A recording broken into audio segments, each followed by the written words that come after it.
कि अल्फाज नहीं मिलते सरकार को क्या कहिए, अल्फाज नहीं मिलते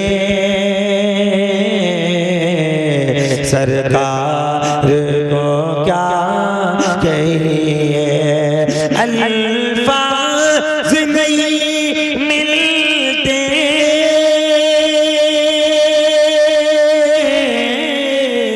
सरकार को क्या कहिए, सरकार को क्या कहिए। जिब्रील सलामी दे दरबार को क्या कहिए, जिब्रील सलामी दे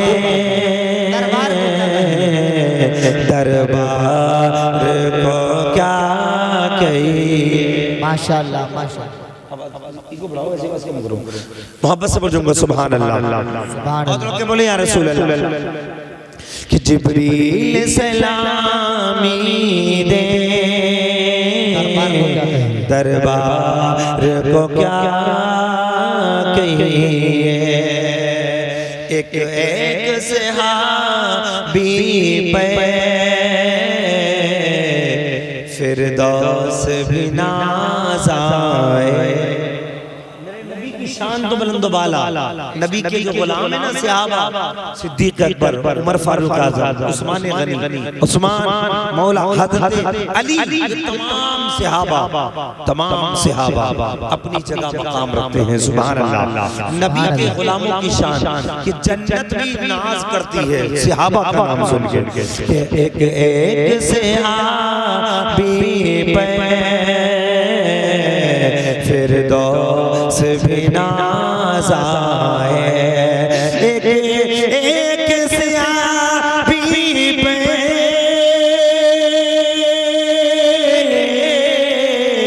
फिरदौस भी नाज़ आए, फिरदौस भी नाज़ आए। सिद्दीक उमर उस्मान करार को क्या कहिए, सिद्दीक नारे रिसालत मसलके आला हजरत फैजाने आला हजरत। माशाअल्लाह माशाअल्लाह। और आज हालात हम और आप मुसलमान हैं, नबी के गुलाम हैं। तवज्जो मेरी तरफ। हमारे अखलाक इतने अच्छे कि सगा भाई सगे भाई, हमारे अखलाक मैं अच्छे एतराज़न कह रहा हूँ ना कि हकीकत।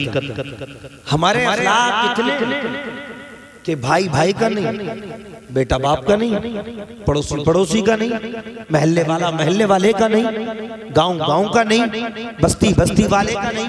हमारे तौर तरीके इतने बदल गए, इतने बदल गए कि हमारी चालो चलन से, हमारी गुफ्तार से, हमारी रफ्तार से हमारे ही मुसलमान भाई हमसे नफरत करते हैं। मगर जिस नबी का तुम और हम कलमा पढ़ते हैं ना, वो मेरा नबी ऐसा नबी, मेरे नबी का अखलाक ऐसा अखलाक। लोग कहते हैं इस्लाम तलवार के जोर से फैला, नहीं, वो अखलाक की तलवार थी, लोहे की तलवार नहीं थी। वो मेरे मुस्तफा की जुबाने मुकद्दस के अखलाक की तलवार थी। अगर नबी के जुमले किसी काफिर ने सुन लिए तो मुस्तफा का जुमला सुन के वो कलमा पढ़ के मुसलमान हो। सुभान अल्लाह सुभान अल्लाह माशाअल्लाह के मुसलमान हो जाता था। ये तुम्हारा और हमारा अंदाज है, मगर मेरे मुस्तफा का अंदाज। आखिरी शेर सुने, मोहब्बत से बोलूंगा सुभान अल्लाह। कि अखलाक मोहम्मद की क्या शान निराली है, अखलाक मोहम्मद की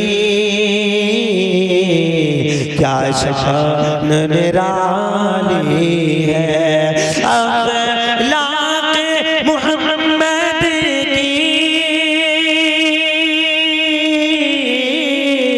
क्या शान निराली है, क्या शान निराली दुश्मन भी पढ़े कलमा,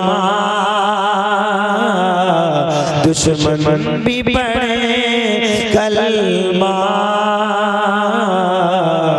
किरदार को क्या कहिए, दुश्मन भी पढ़े कलमा, किरदार को क्या कहिए। मोहब्बत समझूंगा सुभान अल्लाह। तड़प के बोले या रसूल अल्लाह, या रसूल। अब तवज्जो से गुफ्तगू सुने और इंशाअल्लाह बहुत अजीम मेहमान अल्हम्दुलिल्लाह, बहुत अजीम शख्सियत जनाब हुजूर सैयद शाहिद मियां साहिब क़िबला दामत बरकातुहुल आलिया वल क़ुद्सिया क़याम गाह में वो हज़रत तशरीफ़ लाएंगे और उनके हज़रत के चेहरे की नूरानी बहारें हम देखेंगे इंशाअल्लाह। अल्लाह रब्बुल इज़्ज़त हम सबके दिलों में अहले बैत की मोहब्बत अता फरमाए।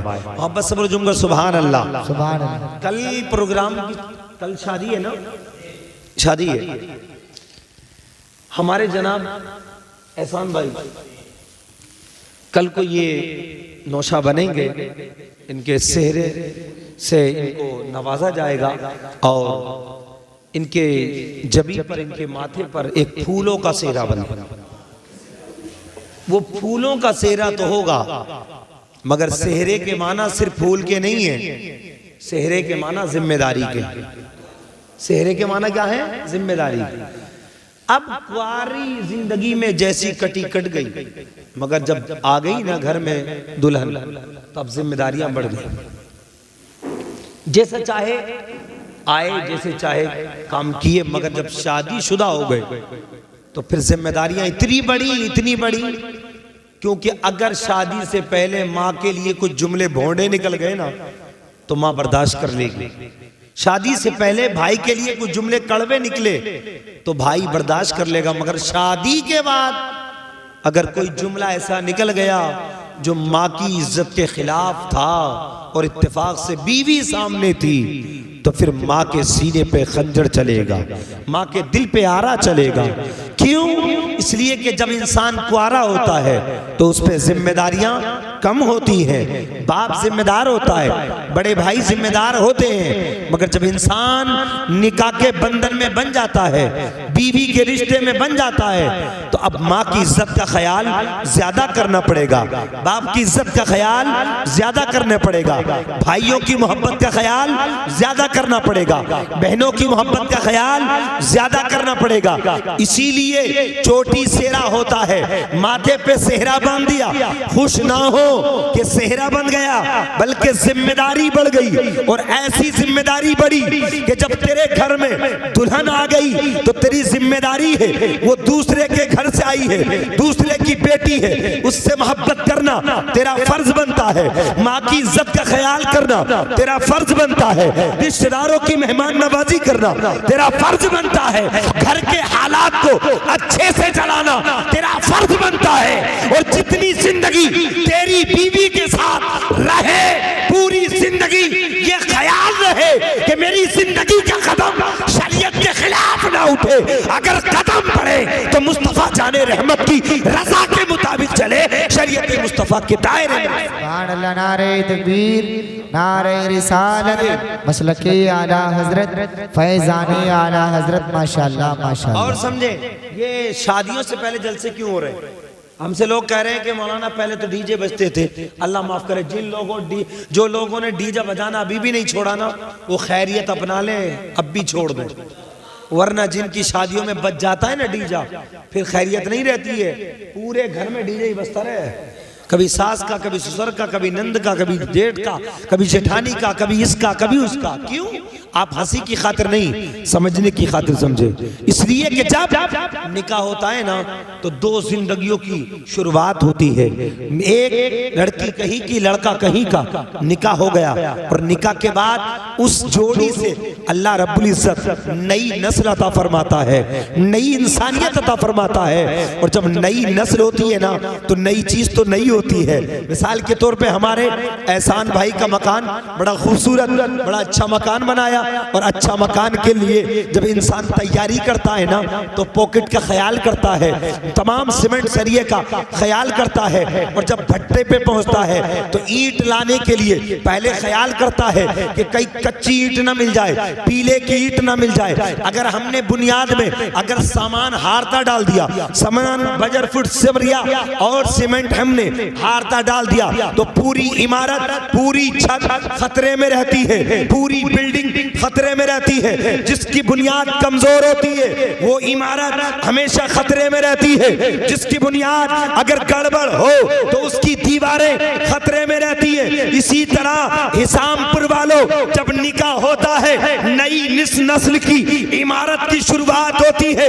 अगर इस नई नस्ल की शुरुआत में, अगर इसकी बुनियाद में अगर तुमने डीजा बजा लिया, तुमने नाच गाना कर लिया, आतिशबाजी कर ली, ढोल के बजा ली, गाना बजाना कर लिया, तो तुमने नई नस्ल की शुरुआत में, तुमने बुनियाद में गलत काम कर दिया। पूरी जिंदगी खतरा रह सकता है। तुम्हारी औलाद मुस्तफा के खिलाफ जा सकती है, तुम्हारी औलाद शरीयत के खिलाफ जा सकती है। इसलिए दुल्हन को लाने से पहले, निकाह से पहले, बीवी को लाने से पहले मुस्तफा की महफिल सजा लो, नबी का जिक्र कर लो, नबी का जलसा कर लो, ताकि मुस्तफा के जिक्र की बरकत से हमारे घर में जो दुल्हन आए और उसके पेट से जितने बच्चे पैदा हो वो दुनियादार नहीं, मुस्तफा के वफादार पैदा। सुभान अल्लाह, नारे तकबीर, नारे रिसालत, मसलके आला हजरत फैजाने आला हजरत मौलाना मोहम्मद सुलेमान साहब की बरकत। सुभान अल्लाह, तड़प के बोलो या रसूल अल्लाह। और एक बात और भी है, ये बड़ा अच्छा कदम है। जो लोग नबी की महफिल कराते हैं ना, जलसा कराते हैं शादी से पहले, मैं उन्हें अपनी तरफ से एक पैगाम देता हूँ। और वो पैगाम ये है, जब शादी होती है यार, खुशी तो खुशी वही होती है जिसमें सब आए। हमारे एहसान भाई के मुहिब्बुर रज़ा दोस्त हैं, ये भी आए, इनके फूफा हाजी हारून साहब हैं वो भी आए, और दिगर जितने भी इनके दोस्त हैं, रिश्तेदार हैं, अजीज़ व क़रीब हैं, बहन बहनों जितने भी, ये सब आए। क्यों? खुशी में सब शरीक होते हैं। सुभान अल्लाह, वहाँ पर सब जुमका सुभान अल्लाह। मगर मैं मिसाल दे रहा हूँ तवज्जो से, खुशी में सब शरीक होते हैं। दोस्तों अहबाब आते हैं, यार मिलने वाले आते हैं, रिश्तेदार आते हैं। अब देखो रिश्तेदार को बुलाने के लिए मोबाइल का इस्तेमाल अलग अलग होता है, कार्ड अलग छपते हैं। फिर शादी से 2-3 दिन पहले बाइक अलग घूमती है, जहां जहां रिश्तेदारी में जाना पड़ता है दावतें अलग हो रही है, कार्ड अलग छप रहे हैं, और कार्ड के साथ साथ कॉलिंग पे बात अलग चल रही है, व्हाट्सएप पे अलग खबरें, फेसबुक पे अलग खबरें। ये सब क्या हो रहा है? एहसान भाई से पूछूंगा, एहसान भाई कार्ड किस लिए छपाए? जवाब देंगे हजरत इसलिए छपाए ताकि रिश्तेदार आ जाए। मैंने कहा अच्छा, जब तुमने कार्ड छपाए रिश्तेदारों के लिए तो मोबाइल पे कॉल क्यों की? ताकि इसलिए लोगों को पता चल जाए शादी का दिन करीब है, मिलने वाले आ जाए। कहा अच्छा, ये बाइक 3 दिन पहले क्यों घुमाई? कहा इसलिए ताकि रिश्तेदार शादी का याद करके वक्त से पहले आ जाए। मैंने कहा एहसान भाई रिश्तेदारों को बुला रहे हो, मिलने वालों को बुला रहे हो, दोस्तों अहबाब को बुला रहे हो, और किसे बुलाओगे? तो एहसान भाई कहेंगे रिश्तेदार के लिए 3 दिन पहले बुलावा, मिलने वाले के लिए 3 दिन पहले बुलावा, दोस्तों के लिए 3 दिन पहले बुलावा। और जो मुस्तफा है, जिस खुशी में रिश्तेदार ना आए, रिश्तेदार आए, मदीने के ताजदार ना आए, ऐसा नहीं हो सकता। हमारा ईमान कहता है हमारे फंक्शन में हमारे रिश्तेदार भी आए और मदीने के ताजदार भी आए, हमारे रिश्तेदार भी आए और मदीने के ताजदार भी आए। रिश्तेदारों के लिए कार्ड छपवा दिए और मुस्तफ़ा के लिए जलसा सजा दिया। सुभान अल्लाह, जलसा सजा लिया, मुस्तफ़ा आ जाए। सुभान अल्लाह। और ये मेरे नबी को अल्लाह रब्बुल इज्जत ने इख्तियार बख्शा है, अगर चाहे तो तशरीफ ले आए और ना चाहे तो वहीं से नजर करम फरमा दे। सुभान अल्लाह, हुजूर नजर करम फरमा दे तब भी बेड़ा पार है, हुजूर तशरीफ ले आए तब भी हमारा बेड़ा पार है। और हमने ये बात भी बताने की कोशिश की है, मुसलमानों जो भी कुछ मिला है हमें सदका मुस्तफ़ा का मिला है। आप समझूंगा सुभान अल्लाह। जो भी कुछ मिला है सदका, अभी बोलते रहो सदका मुस्तफ़ा का है, हमें सदका मुस्तफ़ा का मिला है। और निकाह किसकी सुन्नत है? बोलो, अरे बोलो किसकी सुन्नत है? निकाह नबी की सुन्नत। जो काम वाले हैं वो काम 1-2 से ही हो जाएगा इंशाल्लाह। सब तवज्जो इधर, मोहब्बत से बोलूंगा सुभान अल्लाह। निकाह नबी की सुन्नत। देखिए निकाह नबी की सुन्नत है, तो सुन्नत पर वही काम करना चाहिए जो सुन्नत के मुताबिक, बोलो वही काम करना चाहिए जो सुन्नत के, वो काम बिल्कुल नहीं करना चाहिए जो सुन्नत के खिलाफ है। अब बताइए, ये हमारे यहाँ डीजा बजे, अब अल्हम्दुलिल्लाह अल्लाह का करम है कि हमारे इलाके से तो खत्म हो रहा है, चलिए कोई बात नहीं, मोहब्बत से बोल सुभान अल्लाह, तड़प के बोले या रसूल अल्लाह। हमारे यहाँ से गलत चीजें हट गई, अच्छी बात, मगर अच्छी चीजें आ गई है और अच्छी बात, सुभान अल्लाह। जलसे आ गए, नबी का जिक्र आ गया, नबी की नात खानी आ गई, अच्छी बात। सुन्नत मुस्तफ़ा को अदा करने के लिए सुन्नत मुस्तफ़ा का तरीका जो है, जो जिंदगी का तरीका है हमारा, हमें वो थोड़ा सा चेंज करना पड़ेगा। कुछ कमियां हैं, और सबसे बड़ी कमी ये है कि हमारे यहाँ जब शादी होती है तो एक रस्म बड़ी बुरी चल पड़ी, वो मंडे वाली। हमारे यहाँ नहीं था मंडा, है ना, मंडा हमारे यहाँ नहीं था, अब चलने लगा। और मैं हाथ जोड़ के आपसे गुजारिश कर रहा हूँ, भाई मंडे में खर्च कर रहे हो, और बारात से पहले बेटी वाले ने आपकी जो दावत की है ना, बारात की जो दावत की है 12-1 बजे की है, आप हैं और हम हैं कि 2:30-3 बजे से पहले अपने बेटे को घर से निकालते नहीं, जब बज जाते हैं 4 तो पहुंचते हैं बेटी वाले के यहाँ। जरा उसकी इज्जत पे तो तुम देखो कि जिसने 12 बजे खाना शुरू कर दिया हो, बारात के इंतजार में 4 बजा लिए हो कि बारात कब आएगी, बारात कब आएगी।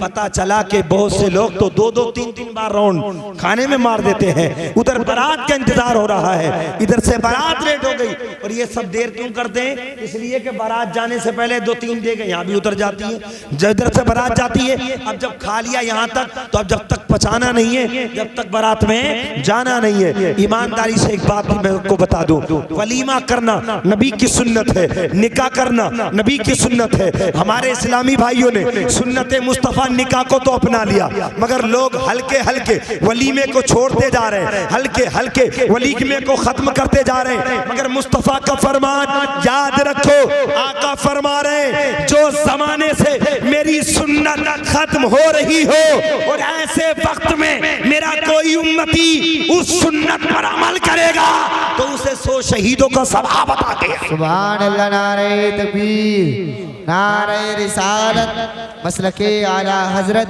फैजाने आला हजरत जिंदाबाद जिंदाबाद। सुभान अल्लाह, अल्लाह माफ करे। देखिए वलीमा करो, अब वलीमे में बात आती है, बहुत से लोग समझते हैं यार वलीमा जब तक नहीं होगा जब तक 20-25 देगा ना बन जाओ, है ना। इस वजह से भी खत्म हो गए हमारे यहाँ, इस वजह से भी वलीमे खत्म हो गए। 20-25 देगों का नाम वलीमा नहीं है। मैं वलीमा आपको इतना बड़ा भी सुना सकता हूँ कि 3 दिन 3 रातों तक इसी जमीन के ऊपर, उसी आसमान के नीचे वलीमे का खाना चलता, 3 दिन 3 रातों तक। किसका?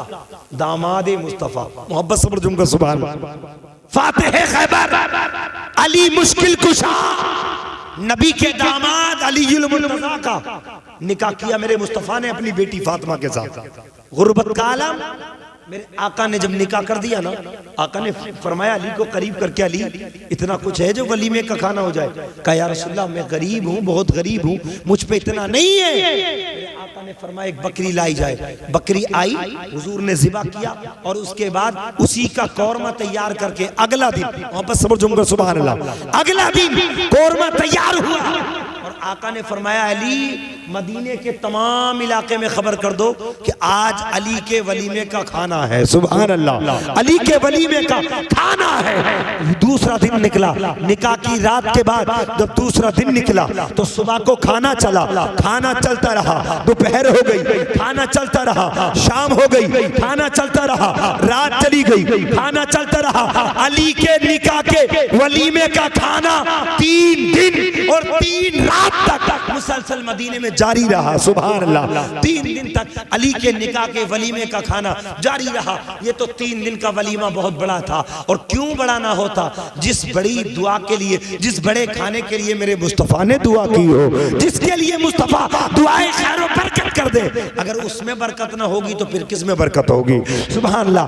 अल मुख्तसर, ये अली के वलीमे का खाना है। अब मैं तुम्हें बता दूं, तुम समझते हो जब तक लंबा चौड़ा एहतमाम नहीं होगा, जब तक वलीमा नहीं होगा, नहीं नहीं, नहीं, वलीमे को खत्म मत करो। ये जो खाना है ना बारात वाले दिन का, इसको बिल्कुल खत्म कर दो और इस पे ये बैंड लगा दो कि जब तक खाना नहीं बनेगा, जब तक के बारात चली नहीं जाएगी। अगर खाना बनेगा तो उन खवातीन के लिए जो घर में हैं, उन बेटियों के लिए जो घर में हैं, उन मजबूरों के लिए जो घर में हैं, उन लाचारों के लिए जो घर में हैं, बारात नहीं जा सकते, उनके लिए खाना बारात के बाद बनाओ। अगर ये हमने पाबंदी लगा दी ना तो इंशाअल्लाह हमारे घरों में वलीमे शुरू हो जाएंगे। सुभान अल्लाह, वलीमे शुरू हो जाएंगे। आप कहेंगे कैसे? तो मैं आपको वलीमे का पैगाम दे रहा हूँ, मोहब्बत से बोलूं का सुभान अल्लाह। एहसान भाई आपसे भी कहूंगा वलीमा जरूर अदा करना। अब समझेंगे आप कैसे, इंतजाम पहले करना पड़ेगा। अभी इंतजाम करो, अभी इरादा करो, इंशाअल्लाह वलीमे का सवाब मिल जाएगा। सुभान अल्लाह, अभी इरादा करो। अब मैं आपको बताने चला हूँ वलीमा वो कौन सा वलीमा है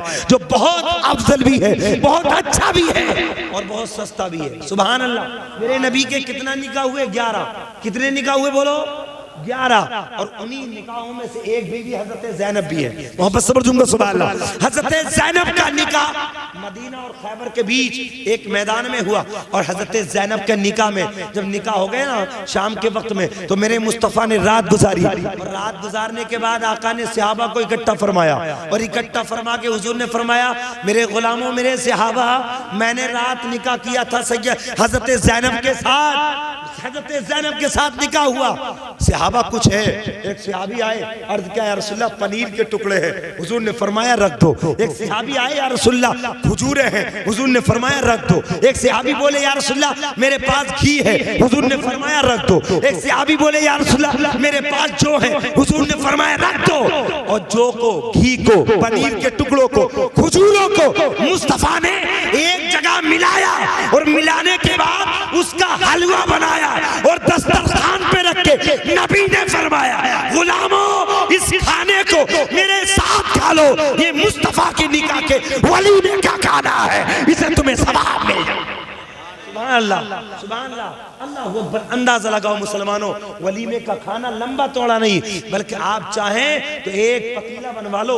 निकाह के बाद जब रात बीत जाए, दूसरा दिन आए, एक पतीला बनवा लो। इतने मेहमान तो घर में होते ही हैं, तो एक दो पतीला आराम से इस्तेमाल हो सकता है। और उस पतीले में आप बिरयानी बनाओ या कौरमा बनाओ, उसमें इस चीज का ध्यान रखना, सिर्फ घर वाले ही नहीं खाएं, बल्कि अगर मदरसे में बच्चे हैं उनकी दावत कर दो, महल्ले में गरीब हैं उनकी दावत कर दो। अगर तुमने 4-5 गरीबों को बुला के दस्तरखान पे बैठा के वलीमे का खाना समझ के खिला दिया, तो सुन्नत जो वलीमा है उसका भी सवाब मिल जाएगा।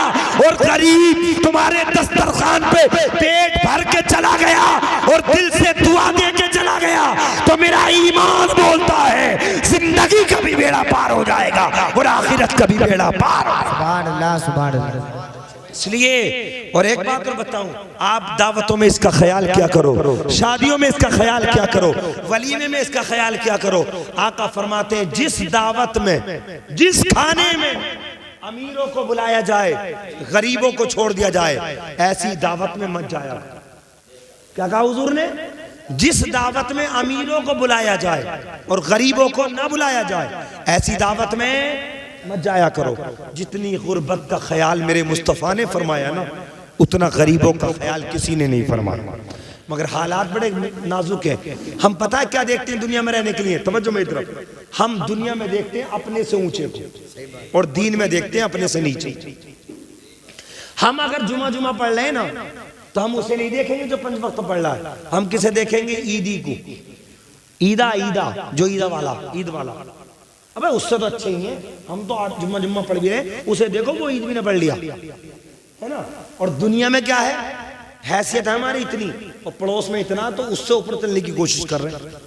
अगर शादी में दे दी उसने 4 पहिया ले दे के, तो ये पड़ोस में रहने वाला कुछ भी जतन करना पड़े, कम से कम 4 पहिया तो होनी चाहिए, नाम नीचा ना आए। खुदा की कसम आका फरमाते मेरे गुलामों, दीन में हमेशा अपने से ऊंचों को देखा करो। अगर कोई 5 वक्त नमाजी है ना, तो तुम ख्याल क्या करो, ये 5 वक्त पढ़ता है, मैं साथ में तहज्जुद भी पढ़ूंगा, सुभान अल्लाह, मैं इशराक भी पढ़ूंगा, मैं चाश्त भी पढ़ूंगा।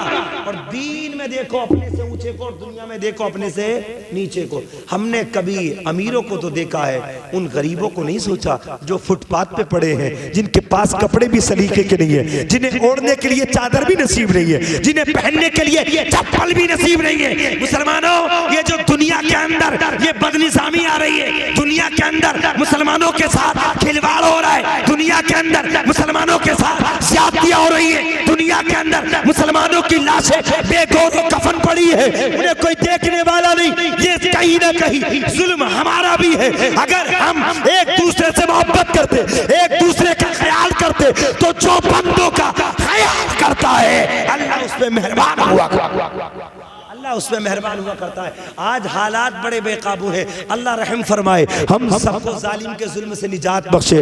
मोहब्बत से बोलो आमीन, मोहब्बत से बोलो आमीन। हालात, और एक बात और मैं बता दूं, ये जब लोग अपने से ऊंचे को देखते हैं ना तो घमंडी बनते हैं। क्या बनते हैं? घमंडी। और ऐसा घमंड आ जाता है, ऐसा घमंड, अल्लाह अकबर। अगर तुम्हें तकब्बुर से हटना है ना तो अपने से ऊंचों को मत देखो, अपनों से नीचों को देखो, और गरीबों की दावत दो, गरीबों की इज्जत करो, गरीबों को मान सम्मान दो। जब तुम गरीबों को मान सम्मान दोगे ना, ये समझ के नहीं कि इनका कोई पुरसान हाल नहीं, गरीबों को मान सम्मान ये समझ के दो कि इन्हें मान सम्मान मेरे मुस्तफ़ा ने दिया है, इन्हें सीने से मेरे मुस्तफ़ा ने लगाया है। और जिसे मुस्तफ़ा सीने से लगा ले उसका बेड़ा पार हो जाता है। गरीबों से मोहब्बत करो। आखिर में सिर्फ एक हदीस सुनाऊंगा और उसके बाद तकरीर बिल्कुल खत्म। मोहब्बत से बोलो या रसूल अल्लाह।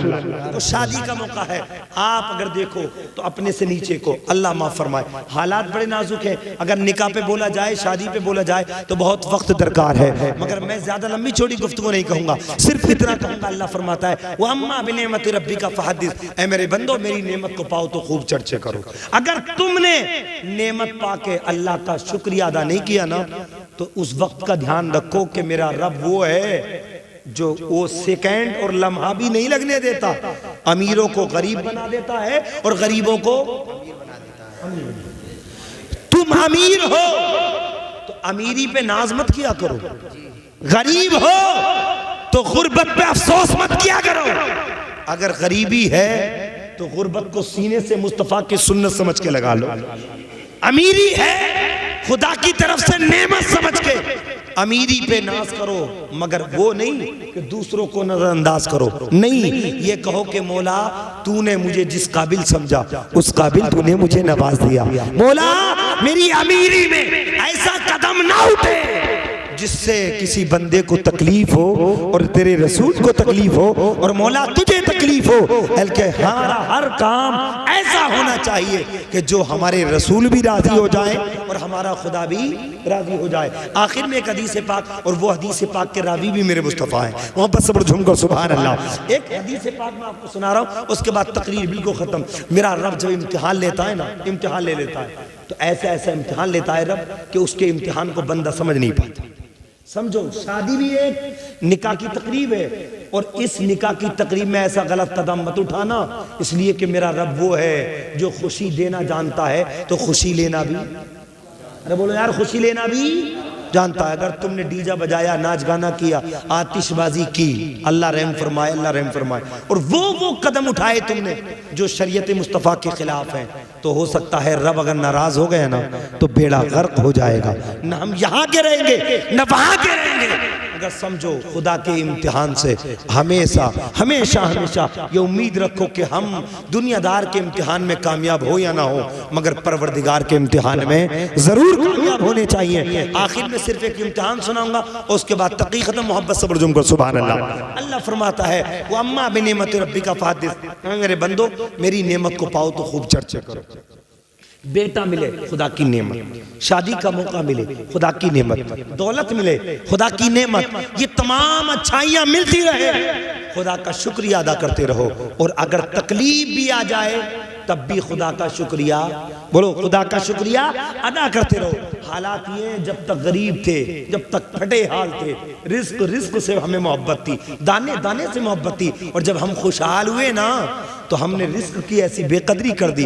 जाके देख लो शादियों में, जाके देख लो टेबलों पे, वो रोटियां जिनके लिए हर एक इंसान तमन्ना करता है, उन्हीं रोटियों से लोग हाथ पूछ पूछ के टेबल के नीचे डाल देते हैं। अल्लाह अकबर, तेरे घर में तुझे अच्छी खासी 2-3 रोटियां सलामती से नहीं मिल सकती, और जब तू किसी फंक्शन में जाता है, डोंगे के डोंगे साफ कर रहा है, अगर बोटी तुझे पसंद आई तो तूने खा ली, और पसंद नहीं आई तो तूने नीचे फेंक दी। ये रिस्क की बेकदरी मत करो, इसलिए कि जो रिस्क से मुंह मोड़ लेता है कहीं ऐसा ना हो कि रिस्क उससे मुंह मोड़ दे, कहीं रिस्क उससे दूर चले जाए। अल्लाह को अकबर। आखिर में बस सुनो, मोहब्बत सब्र जुम कर सुभान अल्लाह।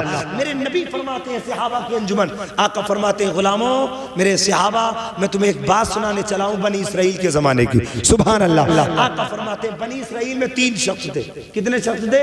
बोलो 3 शख्स थे। अबरस, अकरा, आमा। एक कोड़ी जिसे कोड़ की बीमारी थी, एक अकरा जो गंजा था, और एक आमा जो अंधा था। 3 बंदों की मेरे मुस्तफा मिसाल दे रहे हैं। तवज्जो इधर, आखिरी गुफ्तगू इंशाल्लाह तकी खत्म और इंशाल्लाह पैगाम लेंगे। मोहब्बत से बोले या रसूल अल्लाह। अबरस, अकरा, आमा। अबरस कोड़ी था और तीनों बड़े जिगरी दोस्त थे, साथ रहते थे, और इतने दोस्त थे कि लोग बनी इसराइल के इनसे नफरत करते थे। कोड़ी की बीमारी जिसे हो जाती है लोग उसे थू थू करते हैं, दूर भगाते हैं। और जिसके भाई गंजा तो गंजा, सर वाला गंजा नहीं, बल्कि वो ऐसा गंजा था उसके भौंयों के बाल भी नहीं थे, पलक के बाल भी नहीं थे, मूछे दाढ़ी कुछ नहीं थे। जरा सोचो, जिसके भौएं ना हो वो कैसा अजीब लगेगा, जिसके पलक ना हो वो कैसा अजीब लगेगा, जिसकी भौएं ना हो पूरे जिस्म पे बाल ना हो वो कैसा अजीब लगेगा। लोग नफरत करते थे, मगर मुस्तफा फरमाते ये तीनों जिगरी थे, कोड़ी भी, गंजा भी और अंधा भी। अल्लाह रब्बुल इज्जत ने इनका इम्तिहान लिया। मोहब्बत से बोल जुमका सुभान अल्लाह। फरिश्ता आया कोड़ी के पास और आके कहा फरिश्ते ने, ए मरीज कोड़ी के बता कैसी गुजर रही है? कि भाई पूछ मत भाई, कुछ मत पूछ, इतनी खतरनाक गुजर रही है कि कोई करीब नहीं बिठाता, कोई दुआ सलाम नहीं करता, कोई कलाम नहीं करता, हमें दूर से दूर ही लोग नफरत करते हैं। उस फरिश्ते ने कहा, उसे कब मालूम था कोड़ी को कि सामने सवाल करने वाला कौन है? फरिश्ते ने कहा, अच्छा क्या चाहता है? बोले यार इससे अच्छी क्या बात हो जाए कि मेरी कोड़ की बीमारी दूर हो जाए, लोग मुझसे नफरत की बजाय मोहब्बत करने लगे। फरिश्ता था, हाथ फेरा, जिस्म सलामत, स्मार्ट हो गया, कोड़ की बीमारी खत्म, हसीनो खूबसूरत हो गया, बड़ा खुश हुआ। कोड़ी की बीमारी जिसे थी बड़ा खुश हुआ। फरिश्ते ने फिर दूसरा सवाल किया, माल दौलत चाहिए?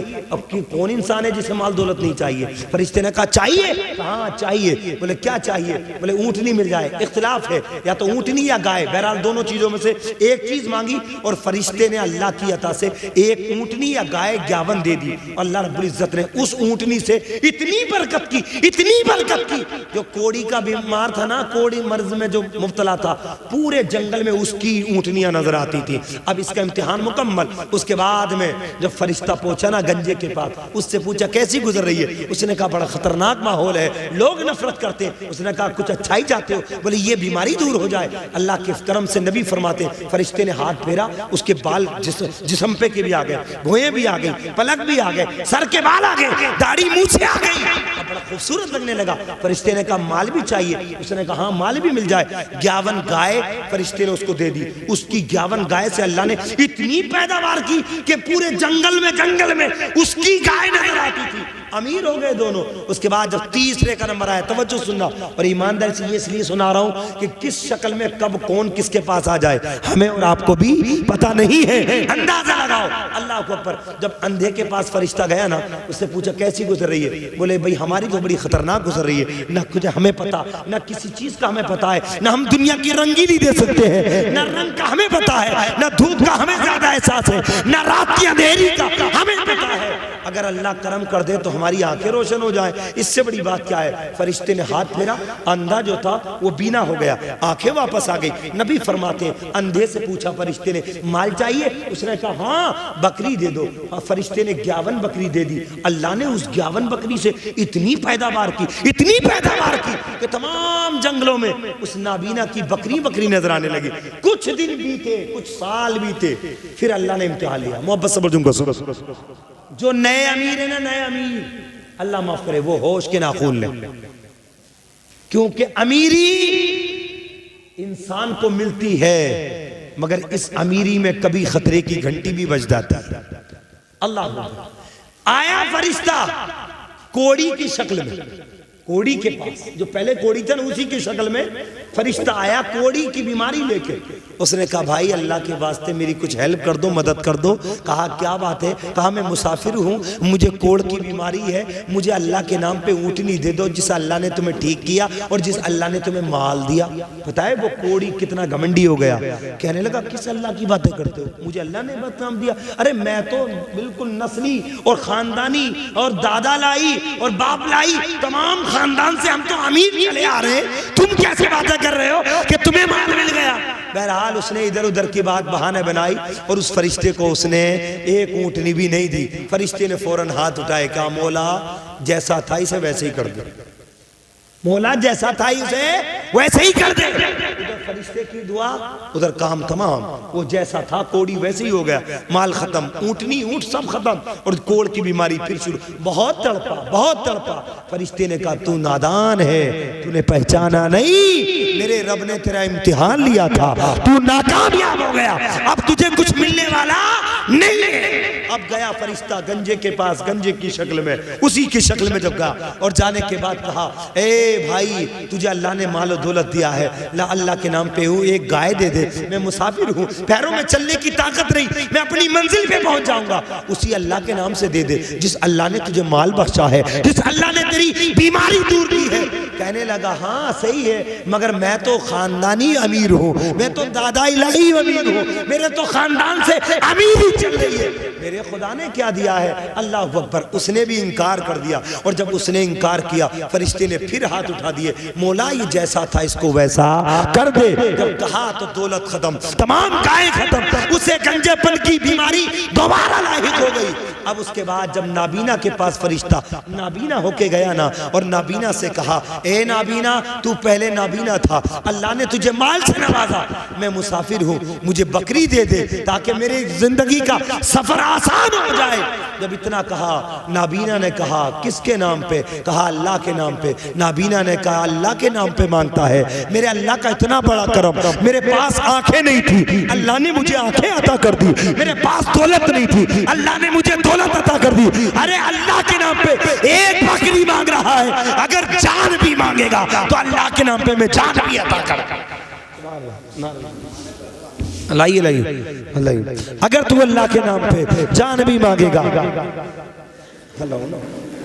जान भी मांगेगा तो जान भी अता कर दूंगा। अल्लाह जान भी मांगेगा तो जान भी अता कर दूंगा। मतलब ये है कि जो इम्तिहान में कामयाब होना चाहता है वो हर हाल में अल्लाह का शुक्रिया अदा करे। अगर माल मिले तो भी खुदा का शुक्रिया अदा करे, कमजोरी मिले तो भी खुदा का शुक्रिया अदा करे, और अगर अमीरी है तो उस अमीरी के नशे में धुत ना पड़ा रहे, बल्कि अल्लाह अकबर, अगर किसी दरवाजे पे कोई फकीर आ जाए, किसी भेष में आ जाए, उसे फकीर समझ के धुतकारो मत। नहीं देना है तो माजरत तरफ कर लो, और देना है तो उसे मोहब्बत से दे दो। ना पता दरवाजे पे किस शक्ल में कौन आ जाए और हमारी जिंदगी का दारो मदार कुछ से कुछ हो जाए। इसलिए प्यारे इस्लामी भाइयों, हम सबको चाहिए, अल्लाह रब्बुल इज्जत कुरान मजीद में इरशाद फरमाता है,